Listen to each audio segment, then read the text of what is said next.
Merci, Madame la maire. La question des horaires d'ouverture des parcs et jardins est une préoccupation du quotidien pour un grand nombre de Parisiennes et Parisiens. Et alors que se profile le débat sur le nouveau règlement des parcs et jardins, j'aimerais revenir sur 2 points en particulier qui nécessitent, selon nous, quelques éclaircissements. Tout d'abord, la question de l'ouverture estivale nocturne. Comme vous le savez, notre groupe a toujours été réservé sur ces ouvertures nocturnes, tant les effets constatés lors des premières expérimentations en termes de sécurité, de propreté ou de tranquillité semblent disproportionnés par rapport au niveau de fréquentation constaté. Nous avions proposé à l'époque de procéder à l'allongement des horaires d'ouverture en été jusqu'à minuit ou 1 heure du matin, et les difficultés rencontrées encore cet été dans le parc Montsouris semblent confirmer qu'il s'agissait là d'une solution médiane acceptable. Pénélope Comites s'est engagée à venir présenter devant la 3e commission l'ensemble du dispositif mis en œuvre afin de garantir la tranquillité des riverains, la sécurité des usagers et la propreté des lieux durant cette période. Nous arrivons à la fin du mois de novembre. Ce serait bien maintenant de le faire. Le 2e point que je souhaite aborder concerne l'ouverture matinale des parcs et jardins.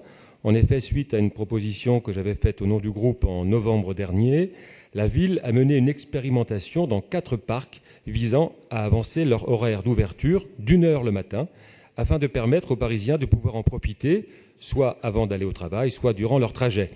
L'enjeu n'est pas totalement anodin puisqu'il participe à la bonne santé de nos concitoyens. Le ministère de la Santé recommande de pratiquer l'équivalent d'au moins 30 minutes de marche rapide par jour. L'ouverture matinale peut permettre de faciliter l'accès des Parisiens à une pratique sportive régulière, peu onéreuse et dans de bonnes conditions. De plus, ce dispositif doit aussi contribuer au développement des modes de transport doux, puisqu'il pourra, s'il est généralisé, encourager de nombreux Parisiens à se rendre au travail en marchant, dès lors qu'ils pourront traverser un parc qu'ils doivent aujourd'hui contourner. Là aussi, un retour d'expérience serait le bienvenu. S'il est indéniable que l'opération semble avoir connu un beau succès populaire, il est essentiel que nous puissions disposer de données tangibles afin de pouvoir mesurer le succès de l'opération.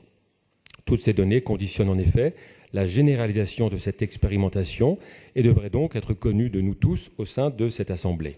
Le nouveau règlement devrait être débattu, je crois, au sein du Conseil d'ici la fin de l'année, au tout début de l'année prochaine. Un débat utile sur ce texte doit s'envisager avec une connaissance partagée de tous les enjeux. Quels sont donc les principaux enseignants à tirer des expérimentations menées? La ville a-t-elle réussi à faire face aux dysfonctionnements constatés lors des précédentes éditions d'ouverture estivale nocturne? La fréquentation a-t-elle évolué? Quels ont été les moyens engagés et pour quels résultats? En ce qui concerne l'ouverture 1 heure plus tôt le matin, au-delà de l'apparent succès du dispositif, quel bilan peut-on tirer de l'opération?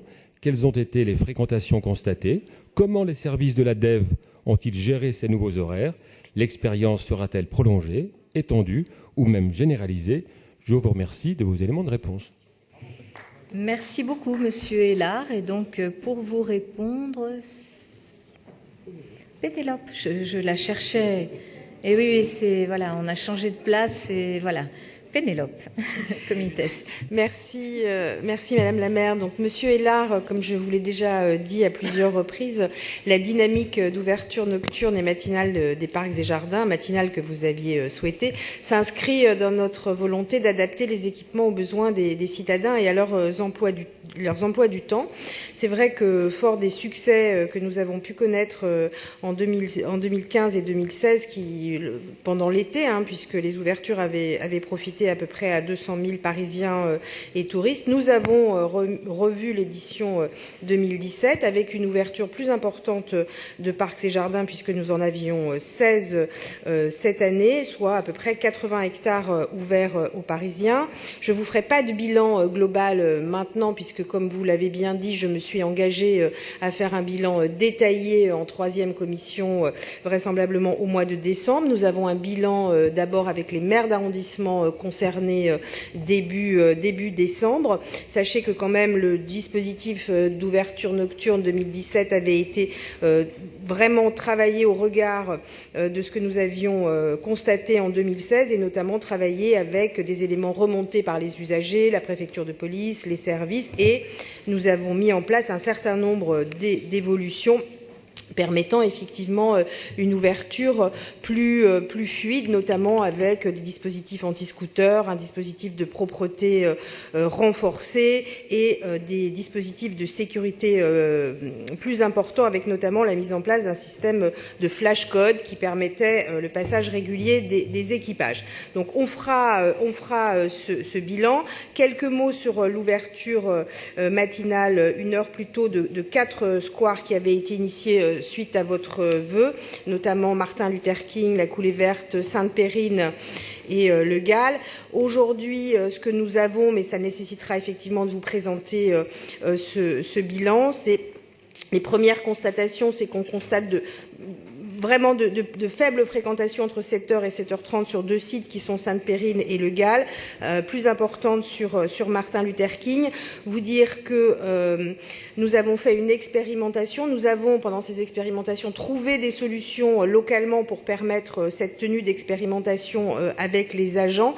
Sachez que nous réfléchissons quand même aujourd'hui plutôt à une ouverture pour 7h30, parce qu'à 7h, ça nécessiterait une modification des cycles de travail des agents de l'ADEVE, mais nous allons examiner ce sujet. Je vous donne rendez-vous au mois de décembre ou tout début janvier pour vous présenter ces 2 bilans complets. Merci beaucoup.